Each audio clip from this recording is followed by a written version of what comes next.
nampaknya dia punya kekuatan untuk potong batang pokok ni tak kuat. Saya pun tak tahu pasal apa.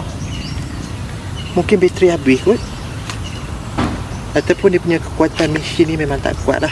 Kita tak boleh guna kasar-kasar untuk mesin ni. Kalau nak guna hardcore memang tak boleh. Dia punya kekuatan bateri pun, saya rasa ada lagi bateri ni, tapi tak tahu dia punya pusingan dia, semakin saya tekan semakin dia tak mau pusing. Mungkin kekuatan motor dia tak kuat, jadi dia tak mampu nak potong. Tak mampu nak potong batang pokok yang kecil-kecil pun tak mampu nak potong.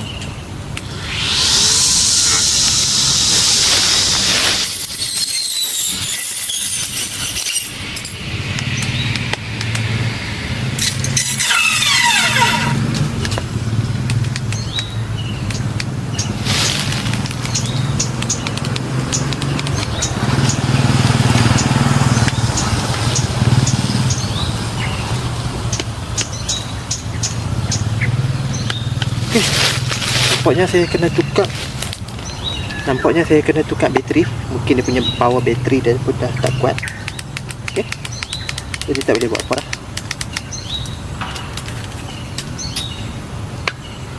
Jadi bila potong benda-benda yang besar, contohnya macam nak potong pokok, potong ataupun ranting-ranting pokok ni, dia makan bateri sikit lah, ataupun kekuatan mesin dia tu kurang power sikit lah. Tapi untuk mesin-mesin rumput, setakat mesin-mesin rumput tu boleh mesin rumput, kekuatan bateri tu tak begitu power sangat lah.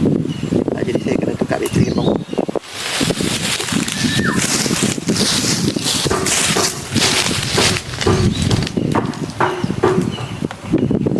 Okey, saya dah ambil bateri baru. Okey, kita tukar bateri baru. Okey, saya dah letak bateri baru. Okey, kita try potong batang pokok. Kita try potong ranting pokok yang macam ni. Okey, dah boleh patang. Kekuatan bateri dia tak kuat tadi ni.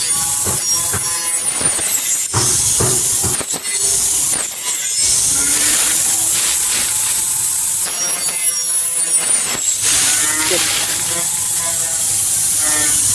Oh, rupanya kekuatan bateri dia tak kuat.